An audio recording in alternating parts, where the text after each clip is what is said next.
24 घंटे में 14 हत्याएं। ये बात उत्तर प्रदेश की है। ये बात उस प्रदेश की है जिस प्रदेश के मुख्यमंत्री ये दावा करते हैं कि उन्होंने अपने यहां कानून व्यवस्था का राज रखा हुआ है। अपराधी या तो यूपी की जेलों में हैं या यूपी छोड़कर भाग चुके हैं।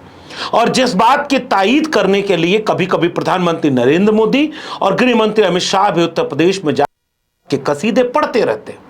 लेकिन कल्पना करिए कि 24 घंटे के भीतर 14 हत्याएं हो जाएं, ये कोई सामान्य खबर है क्या? लेकिन आपने टेलीविजन चैनल की बहसों में क्या इस पर कोई डिबेट देखी क्या? अपवादों को छोड़ दें तो किसी मीडिया की बहस में यह कोई बड़ा मुद्दा है क्या कि उत्तर प्रदेश में एक दिन में 14 हत्याएं, केवल 24 घंटे के भीतर, और उसमें से भी कितनी संगीन हत्याएं हैं यह हम आगे वीडियो में डिस्कस करने जा रहे हैं। एक तरफ गौवंश की रक्षा के नाम पर गौ गुंडे, बिल्कुल सही आपने सुना, ये मेरे शब्द नहीं है, ये प्रधानमंत्री नरेंद्र मोदी जी के शब्द हैं, और गुंडे हमला कर दें आधिकारिक रूप से जिनके पास पर्ची है, और हमला करके आरोप ये सामने आता है कि 50,000 रुपए मांगने लगे, वरना मार पीट करके अधमरा कर दें क्योंकि वो मुसलमान है। गाजियाबाद में पुलिस गई किसी बदमाश को दबिश देने और एक सिपाही की मौत हो गई, दूसरा घायल है। एक जगह कहीं ट्रिपल मर्डर हो रहा है तो कहीं लखनऊ में सरेआम गोली मार दी जा रही है। ये उत्तर प्रदेश इस जगह पर कानून व्यवस्था को ध्वस्त कर चुकी सरकार से सवाल पूछने का काम किसी मीडिया हाउस ने किया क्या? यही अगर सरकार पुरानी होती, समाजवादी पार्टी की सरकार होती, अखिलेश यादव मुख्यमंत्री होते, यही मीडिया हाउसेस चेहरा दिखाकर अखिलेश यादव का, अखिलेश यादव इस्तीफा दो, अखिलेश यादव की सरकार फेल, अखिलेश यादव की सरकार में जंगल राज कायम हो गया है, कानून व्यवस्था ध्वस्त हो चुकी है, अपराधियों का मनोबल हावी है और पूरे प्रदेश में त्राहिमाम और हाहाकार मचा हुआ है। लेकिन ऐसी एक डिबेट आपने किसी टेलीविजन पर देखी क्या? पता नहीं, कभी कभी सोचने का मन करता है कि इस तरह से जो नैरेटिव बनाया जाता है इसका मकसद क्या होता है। आपके जहन में एक छवि बना दी जाए कि योगी आदित्यनाथ के यहां अपराध बिल्कुल नहीं है, और हकीकत क्या है इसकी बानगी आपके सामने है। थोड़ा इसका विस्तार से घटनाओं का जिक्र करता हूं और इनकी भयावहता से आपको रूबरू कराते हैं, फिर आगे का विश्लेषण करेंगे। गौर से अपनी स्क्रीन पर देखिए 24 घंटे के भीतर उत्तर प्रदेश में हुई हत्याओं का एक विवरण। गाजियाबाद के नाहल गांव में नोएडा पुलिस एक अपराधी के यहां दबिश देने पहुंची और दबिश दी गई हिस्ट्री शीटर कादिर के घर, और उसे पकड़ने के दौरान पुलिस के ऊपर ही फायरिंग हो गई।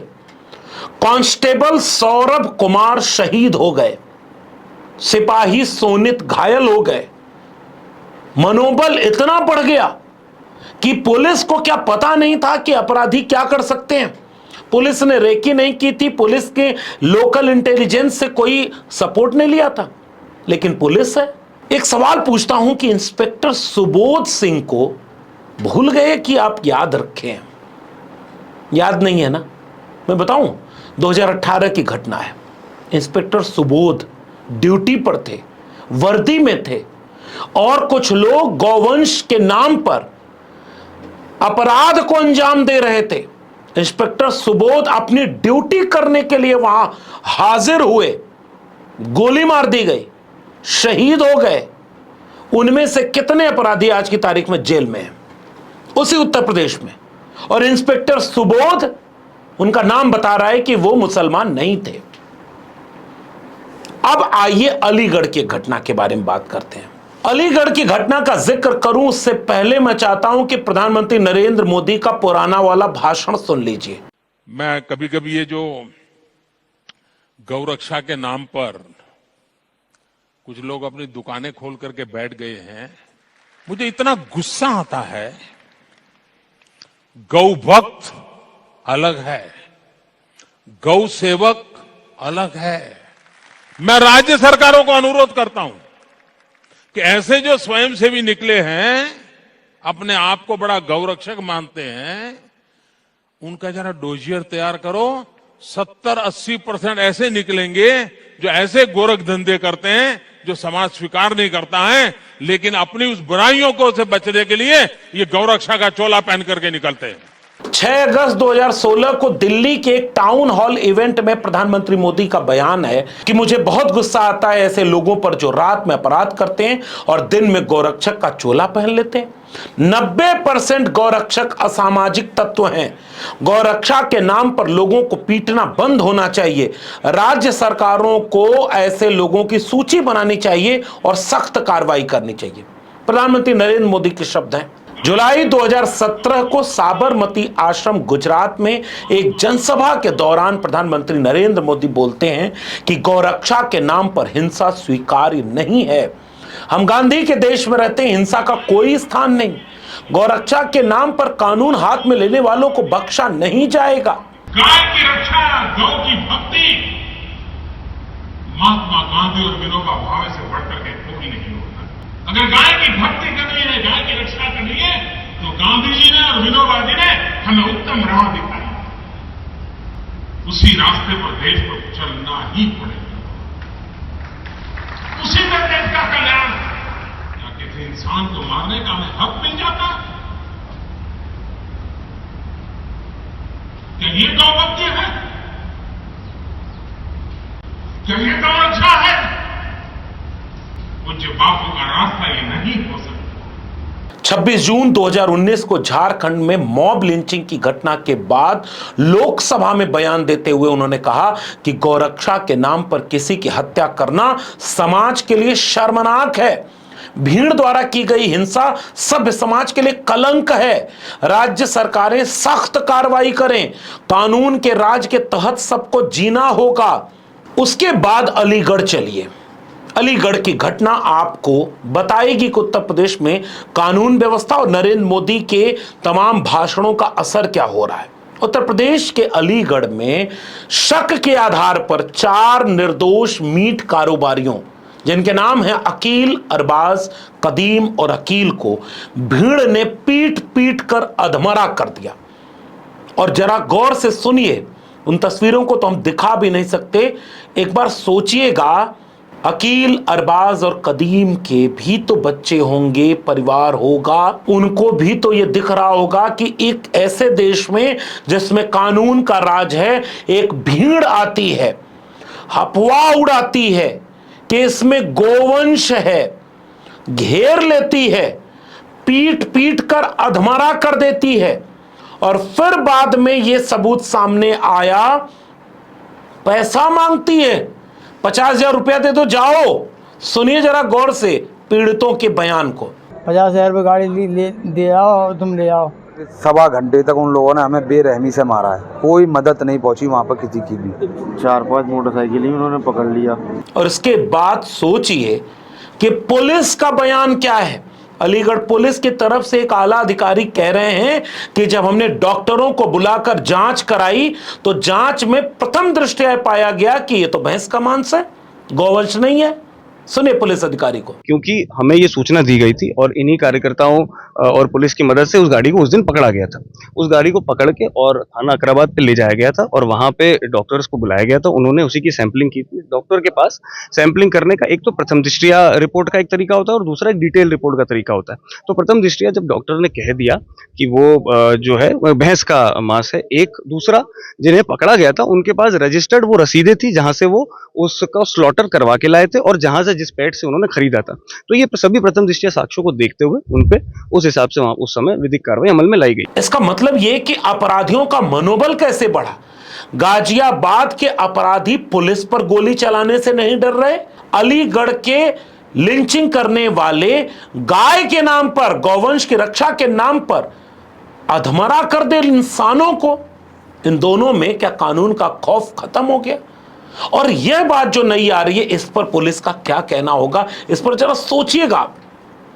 ऐसा नहीं लगता कि कोई व्यवस्थित कारोबार हो गया है?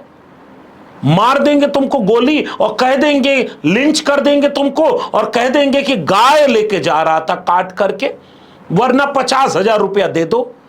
उत्तर प्रदेश में यह हो रहा है। अच्छा, दूसरी बात, उत्तर प्रदेश में जितने मीट के कारोबार हैं, ये किसके पास है? क्या सारे मुसलमानों के पास है?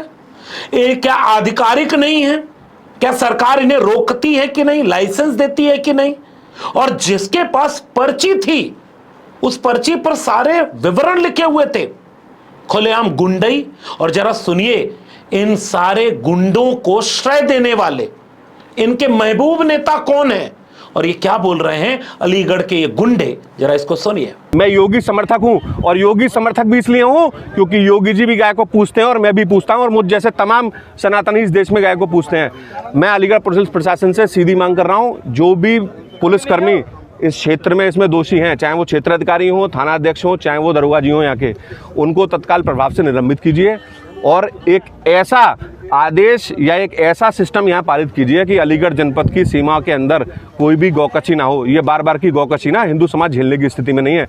आप लगातार इस तरह से गाय को काटेंगे तो किसी ना किसी दिन तो हिंदू शहर का उबलेगा और उबलेगा तो उसका दुष्परिणाम शहर की फिजा और शांति व्यवस्था बिगड़ेगी। अब उसके बाद विचार करिए कि उत्तर प्रदेश में कानून व्यवस्था की हालत क्या है।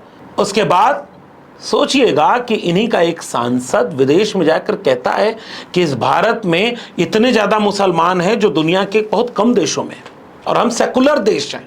निशिकांत दुबे का ये वाला बयान सुना, और भारत में आकर के ये सब लिंचिंग को बढ़ावा देने वाले बयान देते हैं, क्योंकि इनके बच्चे तो इस लिंचिंग में हमारे नहीं जाते, इनके बच्चे तो इस लिंचिंग में शामिल नहीं होते, इनके बच्चे तो विदेश में पढ़ाई करते हैं। लेकिन उत्तर प्रदेश को इन्होंने क्या बना दिया।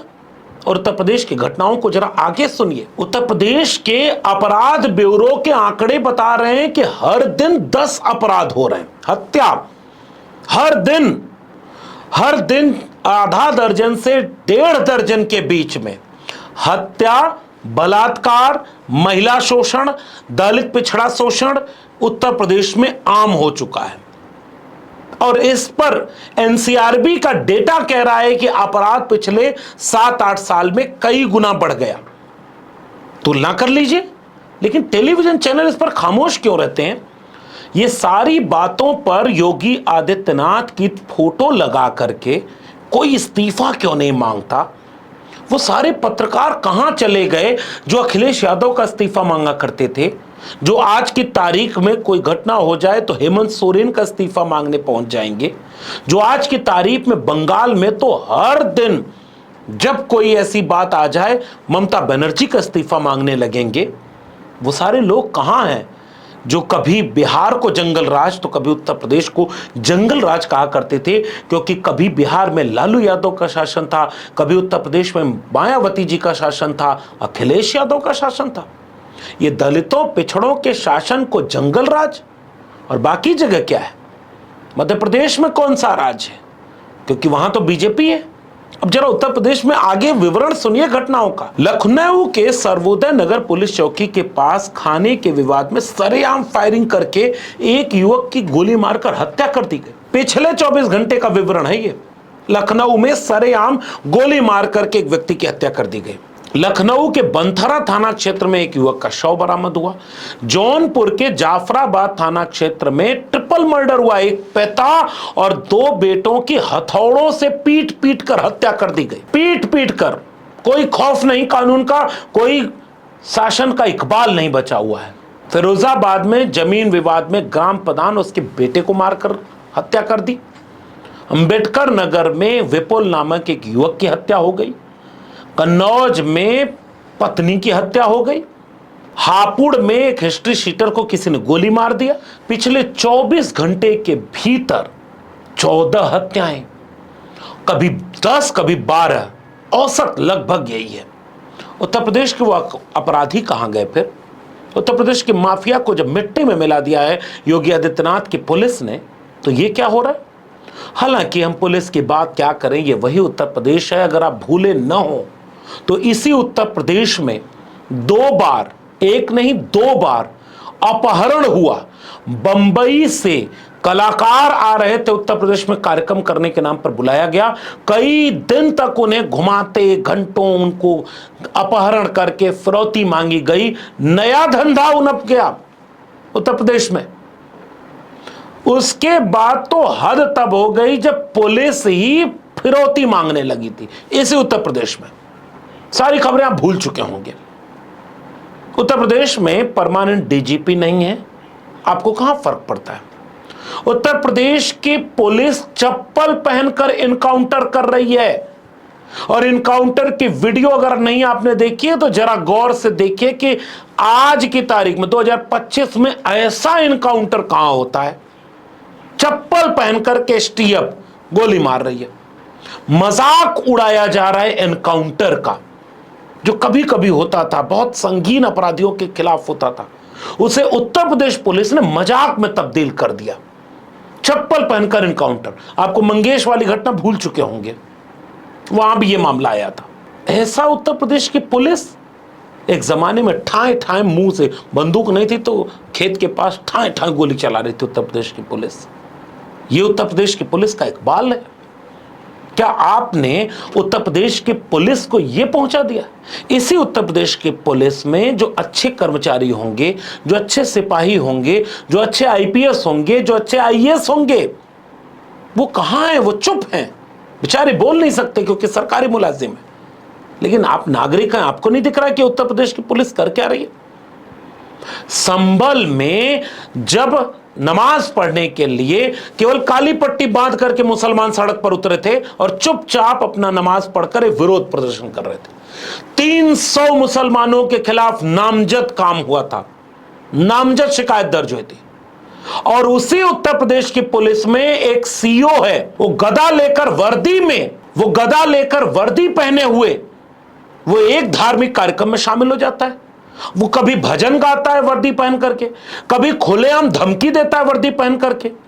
उस पर जांच कमेटी बैठती है, उसको निर्दोष साबित कर दिया जाता है, क्योंकि उन्हें पता है कि आका जो लखनऊ में बैठे हैं वो इंटरव्यू में हमारी तारीफ करते हैं। हमारा सीओ पहलवान है, इसलिए उसकी भाषा में पहलवानी, पहलवान जब था तब था। अब वो पुलिस अधिकारी है जो पुलिस के नियम कायदे और कानून के मुताबिक चलेगा, पहलवानी के हिसाब से थोड़ा ही चलेगा। लेकिन सबको पता है कि उत्तर प्रदेश के मुख्यमंत्री जो चाहते हैं, उन्हें खुश करने के लिए जो प्रमोशन चाहते हैं पुलिस अधिकारी, कल को राजनीति में जाएंगे, सारे बीजेपी ज्वाइन कर लें। अगर आज ये पद छोड़ें और कल राजनीति करना चाहें तो सारे बीजेपी में जाएंगे, क्योंकि उनको क्लीन चिट मिल जा रही है। वर्दी पहन करके एक धर्म के कार्यक्रम में खुलेआम आप शामिल होइए, आप खुलेआम वो काम करिए जो मुख्यमंत्री को पसंद आता है। आप देखिए कहां जाएंगे।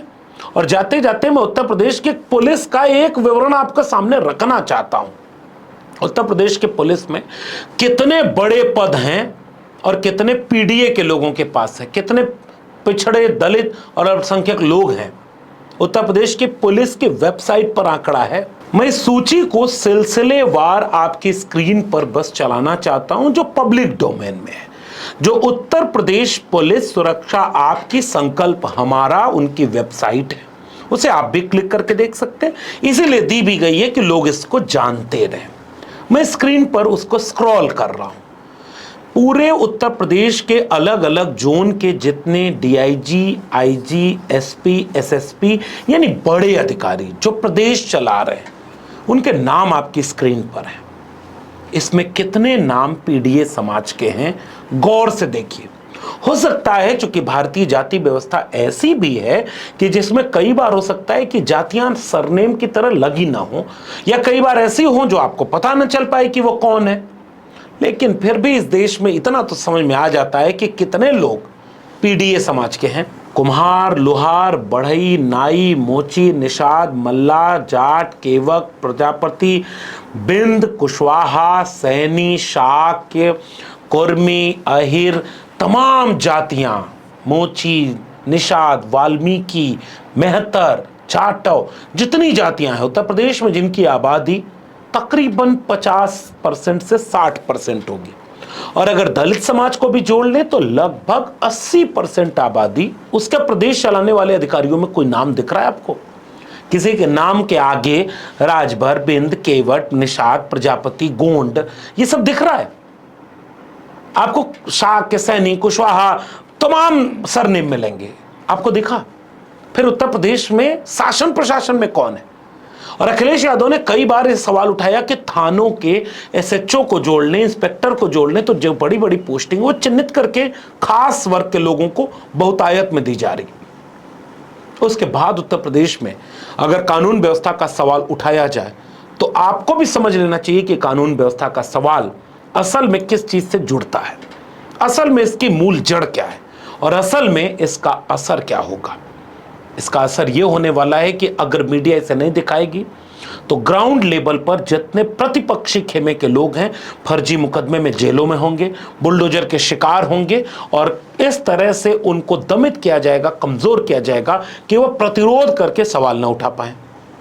यह वही उत्तर प्रदेश है जिसमें एक पत्रकार ने मिड डे मील में केवल नमक रोटी की खबर चला दी, जेल में चला गया था और उसके बाद से कितने पत्रकार मारे गए, कितने पत्रकार अब बोलते हैं, कितने चुप हो गए, ये आपके सामने है। इसलिए सवाल यह है कि 27 तक उत्तर प्रदेश में आगे क्या होगा और अगर ये फेल हो चुकी है उत्तर प्रदेश की पुलिस की कानून व्यवस्था तो इसका जवाब कौन देगा।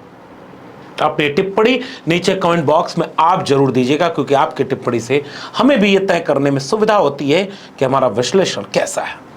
अगर आपको ये वीडियो पसंद आई हो तो इसे लोगों तक शेयर जरूर करें। अगर अब तक आपने मेरे चैनल को सब्सक्राइब नहीं किया है तो मेरे चैनल को सब्सक्राइब जरूर करिए, बेल आइकॉन दबाइए ताकि अगली वीडियो की सूचना मिले और अगर ज्वाइन करेंगे तो हमें आर्थिक मदद मिलेगी। अगर आप इस वीडियो को ट्विटर यानी एक्स या फेसबुक पर देख रहे हैं तो हमें फॉलो करना मत भूलिए। फिर मिलेंगे किसी ऐसी जरूरी मसले के साथ, तब तक के लिए बहुत बहुत धन्यवाद।